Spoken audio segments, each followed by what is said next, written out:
Welcome to Breaking Ties, Is Divorce the Answer? This is your go-to source for practical advice and support when considering if a divorce is the right answer for you.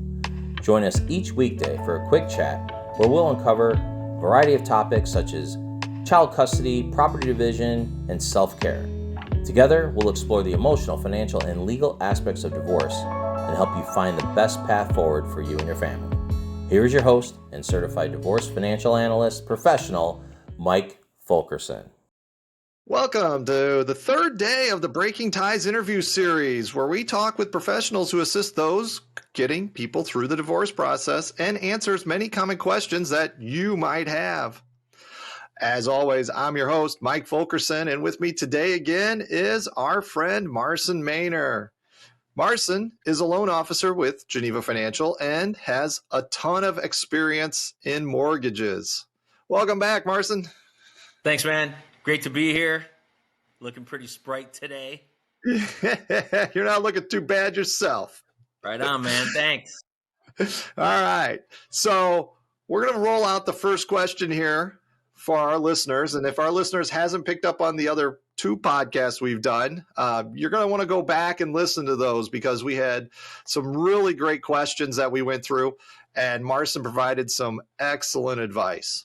So today we're going to start off with, how is the equity in the house divided between spouses? Right on. So pretty cut and dry, just more of a math thing, really. Typically when going through the divorce process, let's just use, everybody's, they're separating amicably, 50-50, right? We're just going to split everything down the middle. So let's just say they own a home together. Home is worth, $400,000. They have a $200,000 mortgage. They're like, okay, split the equity. So $100,000 each for the remaining two.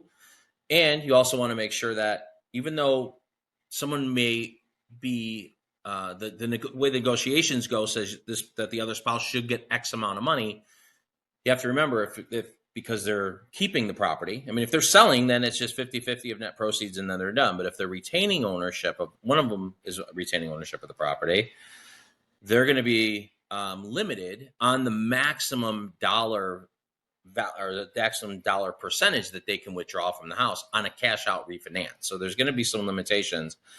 Sometimes it can be done, sometimes it can't. It just depends on what is negotiated, and then obviously how the house appraises, what they currently owe, and then affordability too, because I think we mentioned this in a previous chat. Borrowing today is a little bit more expensive than it was even 2 years ago. And a lot of people took advantage of refinancing and have a low interest rate. Interest rates are not that low anymore. So retaining the property, trying to pull out that extra money, and now increasing the debt on the mortgage at a higher interest rate, it can all play a role in the ability to be able to do that. So sometimes you can't do it and you have to sell. So it just depends. But talk to a lender, get your questions answered. Yeah. So we talk a lot about dividing up property and assets and stuff. And then you also talk about transferring ownership from one spouse to the other.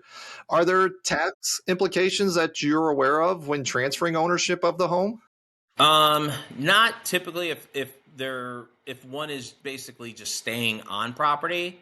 Now, then this could be a completely unique situation, but possible, where one spouse, they live together, but only one of them is on the mortgage. But based on their negotiation, the spouse that's not on the loan wants to retain the ownership, where they have to get a mortgage for themselves.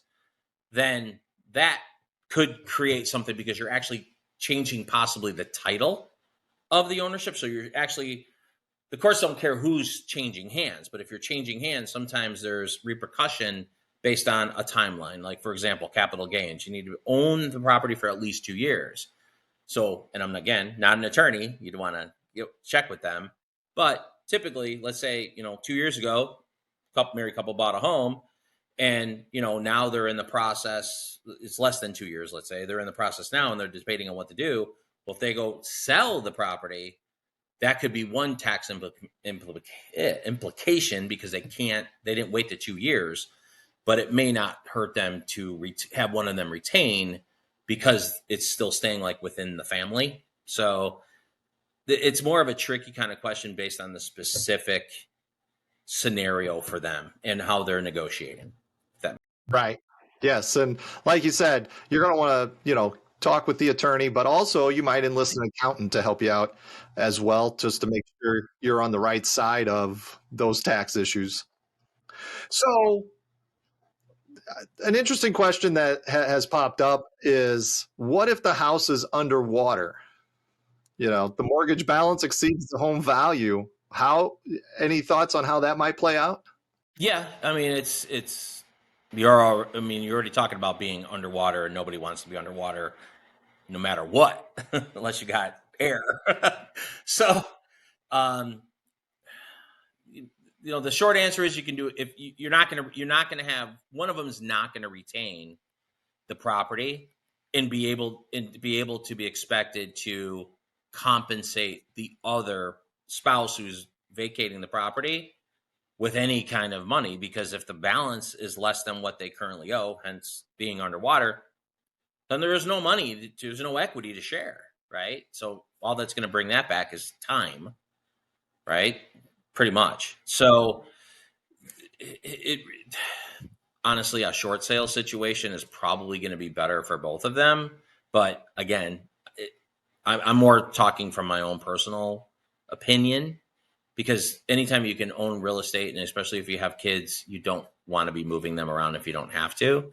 But if, because of underwater short sale situation, it may be better just to stay in the home, make arrangements to continue to pay the mortgage, wait it out, let the value start to increase, and just, it's going to be playing more of a long game. But you go short sale, you could be, responsible for, if you sell the property for less than what you owe, you need to get approval from your lender, but you could also owe that money down the road as well. You're not just going to be able to walk away from, being short, so to speak. So that's a tough one. It really is. And that's, you definitely, not only if you're going through that kind of situation, you might want to have a real estate attorney representing, the house, so to speak, whoever is going to, retain ownership, because they need to be able to work with the lender and, make sure things are going to be okay. So it's a tough situation for sure. Yeah, definitely very tough. And, Yeah.